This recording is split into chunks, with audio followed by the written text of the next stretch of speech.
नमस्कार सर्वांना. मी कविता. मी आपल्या कविवंदना या यूट्यूब चॅनलमध्ये आपल्या सर्वांचं अगदी मनापासून स्वागत करते. तर येणारा मे महिना आपल्यासाठी काय खास घेऊन येत आहे आणि कोणत्या अशा महत्त्वपूर्ण घटना या मे महिन्यामध्ये घडणार आहेत तर सविस्तर जाणून घेऊया.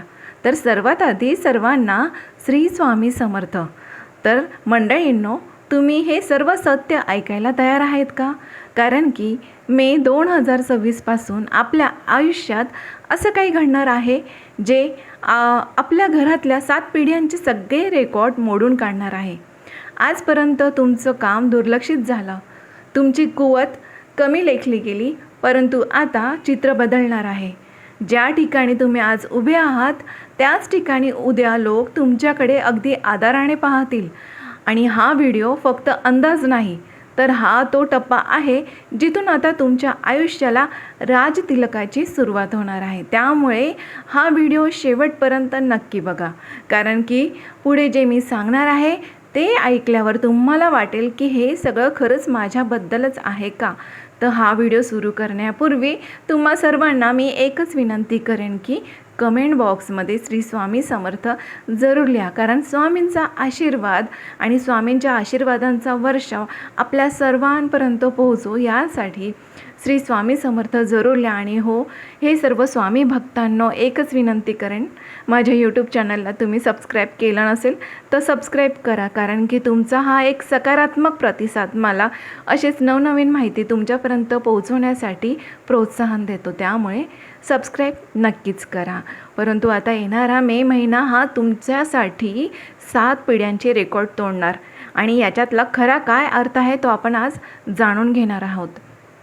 7 पिढ्यांचे रेकॉर्ड तोडणार हे ऐकायला भारी वाटतं, पण याचा अर्थ फक्त पैसा, गाडी, बंगला एवढ्यावरच मर्यादित नाही. थोडं शांत ऐका. आजपर्यंत तुमच्या घरात एक गोष्ट कायम चालू होती, ती म्हणजे संघर्षाची साखळी. आपलं आयुष्य या सर्व संघर्षामध्येच गेलं. वडिलांनी कष्ट केलं, आजोबांनी कष्ट केलं, परंतु जी ओळख पाहिजे आहे ती ओळख आपली बनली नाही.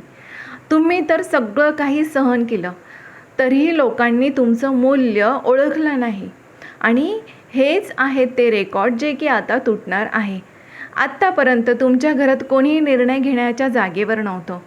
कोणी अशी व्यक्ती नव्हती की जे तुमचं लोक थांबून ऐकतील, परंतु आता ती परिस्थिती खरंच बदलणार आहे.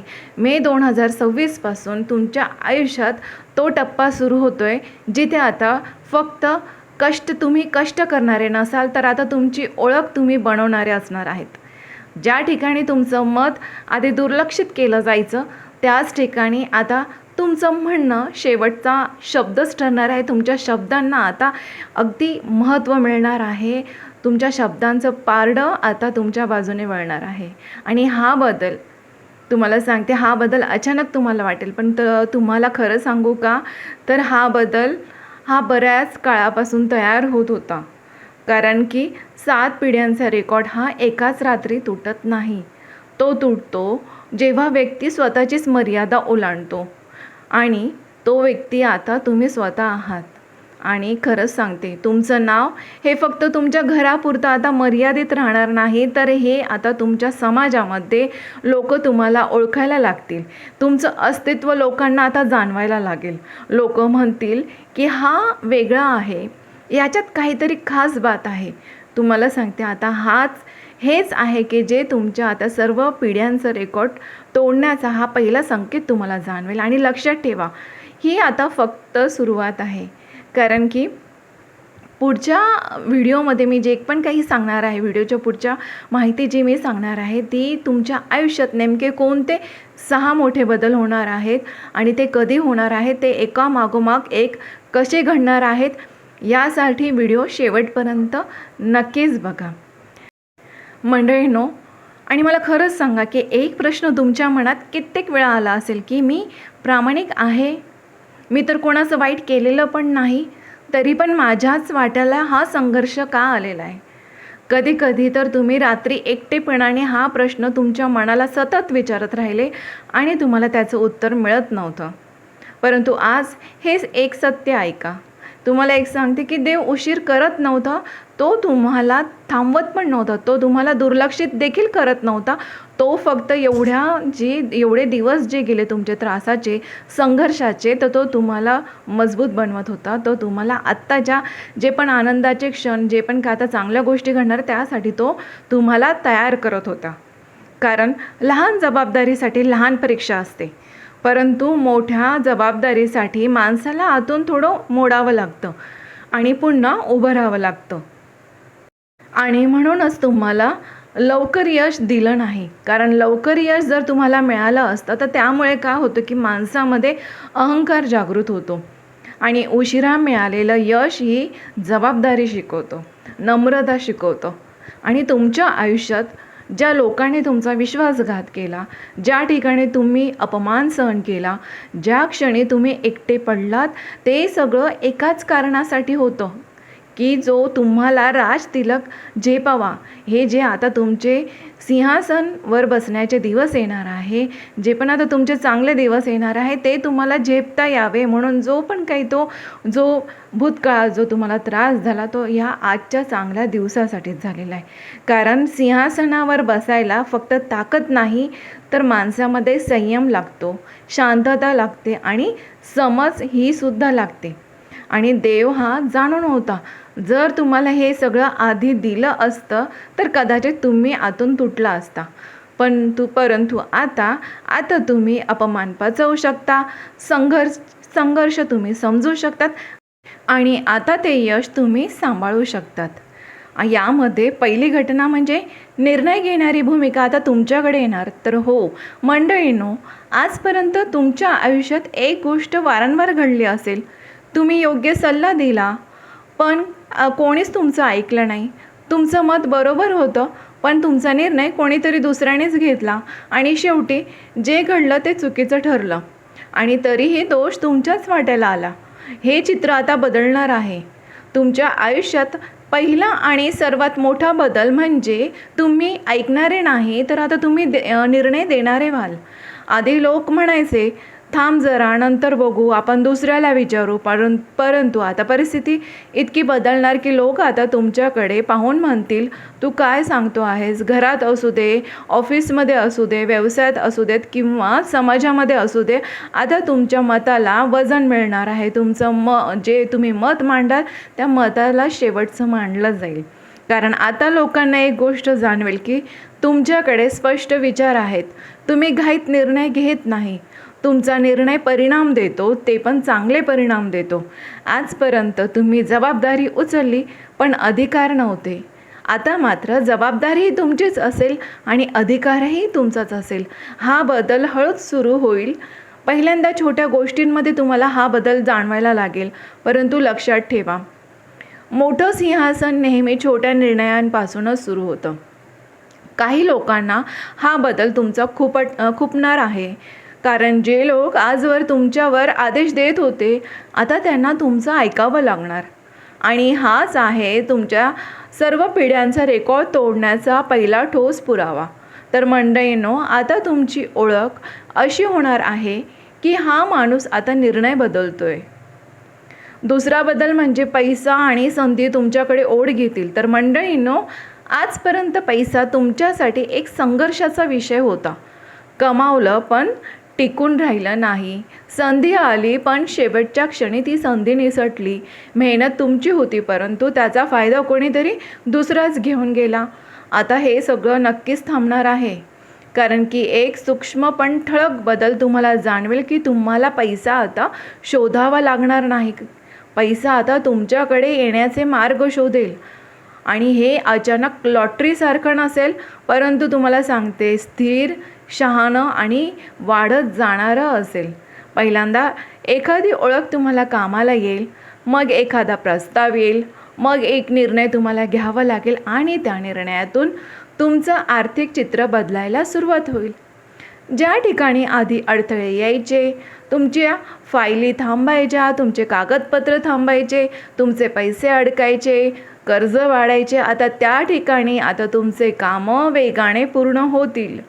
विशेष म्हणजे लक्षात ठेवा की हा पैसा केवळ तुम्हाला खर्चासाठी नाही तर तुमची प्रतिष्ठा, स्थैर्य आणि सुरक्षिततेसाठी देखील असणार आहे. घरात पहिल्यांदाच अशी स्थिती येईल की निर्णय घेताना पैसे कुठून आणायचे, आता हा प्रश्न तुमच्याकडे उपस्थित राहणार नाही. काही लोक तुमचा हा बदल पाहून म्हणतील, याचं नशीब तर फार जोरात चालू आहे बाबा. पण तुम्हाला माहीत असेल, हा पैसा तुमच्या आत्तापर्यंतच्या सहनशीलतेचा, तुमच्या शांततेची आणि वेळेवर घेतलेल्या निर्णयाची परतफेड आहे. आणि हाच आहे की जे तुमचं पिढ्यांचं रेकॉर्ड तोडण्याचा तुम्हाला दुसरा मोठा संकेत मिळेल. तर मंडळींनो, हा बदल फक्त आता सुरुवात आहे. पुढे तुम्ही बघाल की तुम्हाला किती नवनवीन गोष्टी तुम्हाला मिळणार आहेत आणि त्या पण अगदी आनंददायी. तिसरा बदल म्हणजे तुमचं आयुष्य उदाहरण बनणार आहेत. तर लोकांसाठी हा तुमचं आयुष्य उदाहरण म्हणून बनणार. तर हा बदल पैसा, पद आणि प्रतिष्ठेपेक्षा वेगळा आहे. हा बदल खूप खोल आहे. तुमचं आयुष्य फक्त यशस्वीच राहणार नाही, तर ते उदाहरण देखील बनणार आहे. लोक तुमच्याकडे पाहून म्हणतील, याची तर परिस्थिती बदलली, याने हार देखील मानले नाही, याच्यासारखं आता उभं राहायला हवं आपण. पण आजपर्यंत तुमच्या संघर्षाची किंमत कोणालाच कळाली नाही. पण पुढे तोच संघर्ष लोकांसाठी आता प्रेरणा ठरेल. कोणीतरी तुमच्याकडे येऊन म्हणेल, मी तुझ्यामुळे धैर्य धरलं, तुझ्या निर्णयामुळे माझं आयुष्य बदललं. हे जेव्हा तुमच्यासाठी हे शब्द जेव्हा कोणी वापरेल, हे शब्द ऐकताना तुम्हाला जाणवेल, खरंच माझा राजतिलक आहे. कारण सिंहासनावर बसणारे अनेक असतात, पण इतरांचे आयुष्य बदलणारे हे लोक फार कमीच असतात. तुमच्या घरात पिढ्यानपिढ्या अभिमानाने सांगतील की आमचं सगळं ह्याच्यापासून बदललं. हा बदल एका दिवसात तयार होत नाही, पण एकदा सुरू झाला की तो थांबणारही नाही. आणि हाच तो बदल आता मे महिन्यापासून तुम्हाला दिसायला लागेल.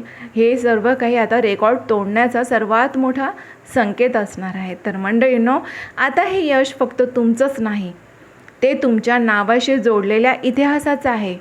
राजतिलकाची तयारी ठेवा, कारण आता तुम्ही फक्त यशस्वी नाही, तर तुम्ही प्रेरणा देणारे देखील ठरणार आहात. चौथा बदल म्हणजे काही लोक आपोआप दूर होतील. तर मंडळींनो, हा बदल थोडा वेदनादायक असू शकतो, पण तो अत्यंत गरजेचा आहे. कारण तुमच्या आयुष्यात काही लोक हळूहळू शांत होतील आणि काही अचानक दूर जातील. हे लोक कोण असतील?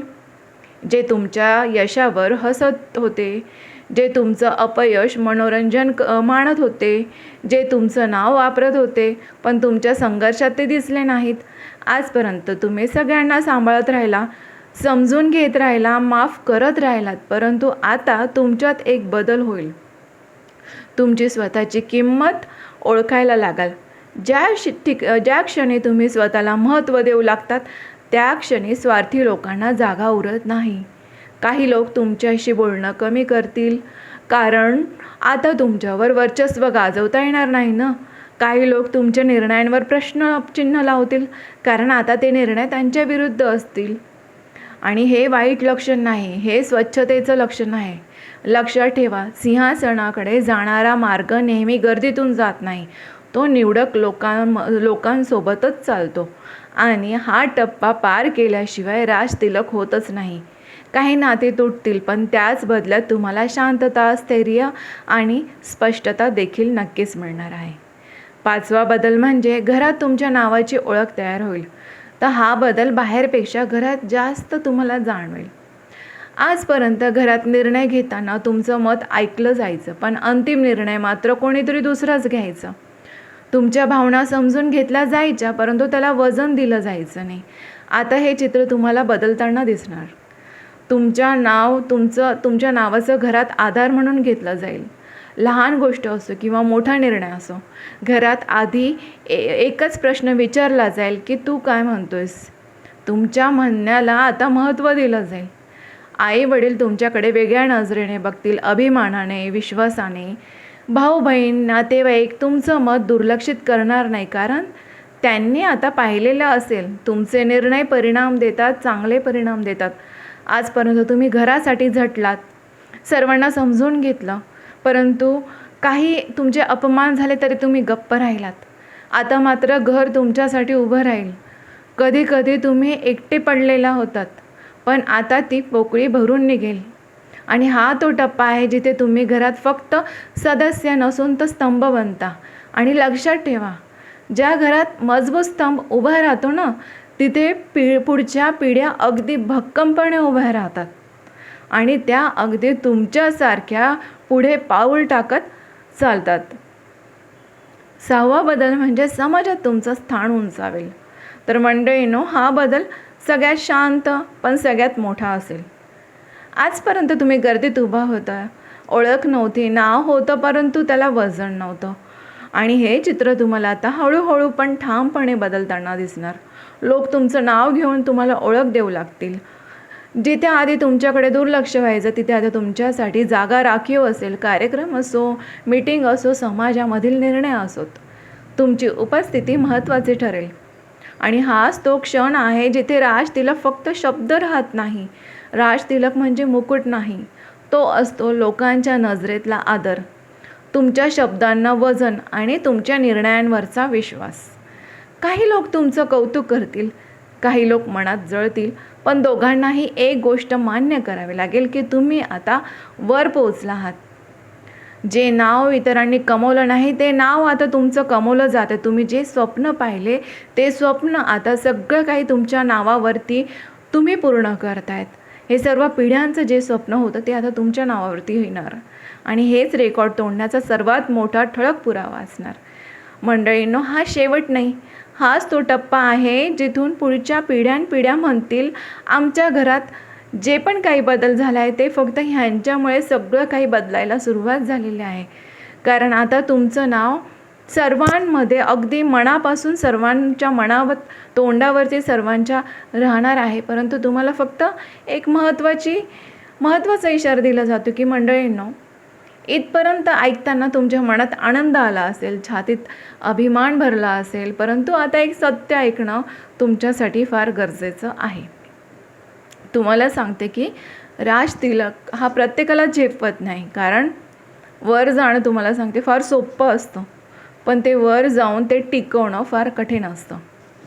आणि जे काही मिळणार आहे ते जर तुम्ही चुकीच्या पद्धतीने हाताळलं तर ते तेवढ्याच वेगाने हातातून निसटू शकतं. त्यामुळे पुढच्या 3 चुका अजिबात करू नका. त्या 3 चुका म्हणजे, पहिली चूक म्हणजे अहंकार. आज जे लोक तुमच्यामुळे उभे आहेत त्यांना कमी लेखू नका. मी सर्व काही आहे हा विचार तुम्ही मनातून काढून टाका. दुसरं म्हणजे चुकीच्या लोकांवर विश्वास. जे लोक आधी तुमच्या संघर्षात नव्हते पण यश दिसताच तुमच्या जवळ येतील, त्यांच्यावर डोळे बंद करून विश्वास ठेवू नका. गोड बोलणारे सगळे आपलेच नसतात. तिसरं म्हणजे देवाला विसरणे.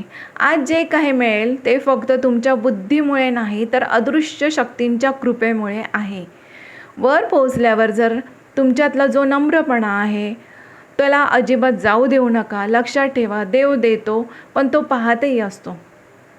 तो पाहतो तुमचा अहंकार, तुमची कृतज्ञता आणि तुमचं वागणं. त्यामुळे मंडळींनो, आपल्या जे काही देवाच्या कृपेनं आपल्याला मिळालेलं आहे त्याच्यासाठी देवाचे आभार माना. मनामध्ये नेहमी लोकांसाठी, देवासाठी नम्रपणा ठेवा. अहंकार येऊ देऊ नका. कारण की हे सर्व काही मिळालेलं आहे ते नम्र राहून हे सर्व काही आहे त्याच्यावरती आपल्याला शांतपणे राज्य करायचं आहे. आणि हे सर्व टिकवून ठेवण्यासाठी 3 शक्तिशाली उपाय म्हणजे की वर पोहोचणं महत्त्वाचं असतं पण तिथे स्थिर राहणं त्याहूनही जास्त महत्त्वाचं असतं. जे काय मिळालेलं आहे ते टिकवण्यासाठी आपल्याला 3 गोष्टी मनापासून पाळाव्या लागतील. पहिलं म्हणजे की आपल्यातला नम्रपणा आपल्याला कधी सोडायचं नाही. यश मिळाल्यावर आपल्या बोलण्यामध्ये आपल्याला बदल द्यायचा नाही. वागण्यात जो बदल होतो नकळत माणूस स्वतःला खूप काही मोठं समजू लागतो. इथेच आपण चूक करतो. तर लक्षात ठेवा, जे पण यश तुम्हाला आता मिळणार आहे त्या यशाची हवा आपल्या डोक्यात जाऊ न देता तुम्हाला अगदी आदराने वागायचं आहे. आपला मोठेपणा टिकवून ठेवायचा आहे. नम्रपणाने वागणे म्हणजे ही कमजोरी नाही तर ही अगदी मोठेपणाची ढाल आहे. दुसरं म्हणजे निर्णय घेताना घाई करू नका. तुमच्याकडे अधिकार येईल, लोक तुमचं ऐकतील आणि अनेक पर्याय तुमच्यासमोर येतील, परंतु प्रत्येक संधी योग्य असते असंच नाही. त्यामुळे अगदी शांतपणाने निर्णय घ्या. प्रत्येक सल्ला हा तुमच्या भल्याचाच नसतो, म्हणून महत्त्वाचे निर्णय घेताना थोडा वेळ घ्या. वरिष्ठांचा थोडा सल्ला घ्या. शांत राहा, मनाचं ऐका आणि लक्षात ठेवा, कृतज्ञता जपा. आज जे काही मिळालेलं आहे ते फक्त तुमच्यासाठी नाही तर तुमच्यानंतर येणाऱ्या पिढ्यांसाठी आहे. म्हणून गर्व करू नका, कृतज्ञता ठेवा. ज्यांनी मदत केली, ज्यांनी शिकवलं, ज्यांनी कठीण वेळेत साथ दिली त्यांना विसरू नका, कारण कृतज्ञ माणसाकडून यश कधी पळून जात नाही. छोटा पण खोल संदेश म्हणजे मुकुट डोक्यावर असला तरी आपले पाय जमिनीवर असले पाहिजेत, कारण की राज तिला फक्त मिळवायचा नसतो तर तो निभवायचा देखील असतो. तर मंडळींनो, अशा प्रकारे येणारा मे महिना आपल्यासाठी अगदी महत्त्वाचा आणि नवनवीन संधी घेऊन येणारा आहे. आणि ह्या ज्या पण संधी आहेत त्याचा पुरेपूर नक्कीच फायदा घ्या. आणि तुमच्या मनाला थोडासासुद्धा हाचा व्हिडिओ भिडला असेल आणि तुम्हाला हा आवडला असेल तर समजा की हा व्हिडिओ तुमच्याचसाठी आहे. तुमच्यासाठी हा एक नवीन महिना नवीन संधी घेऊन येत आहे, तुमच्या आयुष्याचा नवीन अध्याय सुरू करत आहे. आजपर्यंत ज्या लोकांनी तुम्हाला दुर्लक्षित केलं, ज्यांनी तुमच्या क्षमतेवर शंका घेतली, तेच लोक उद्या म्हणतील हा माणूस खरंच काही वेगळा आहे. परंतु लक्षात ठेवा, वर पोचल्यावर नम्र राहा, शांत राहा, योग्य लोकांना जवळ ठेवा, तरच हे यश तुमचं टिकून राहणार. आणि मंडळींनो, हे माहिती तुमच्या मनाला थोडी पण आवडली असेल आणि तुम्हाला पटलं असेल तर माझ्या व्हिडिओला नक्कीच लाईक जरूर करा. आणि हो, सबस्क्राईब केलं नसेल तर सबस्क्राईब नक्कीच करा. आणि स्वामी समर्थांचं नामस्मरण नक्कीच कमेंट बॉक्समध्ये लिहा. भेटूया अशाच नवनवीन माहितीसोबत पुढच्या व्हिडिओमध्ये. धन्यवाद.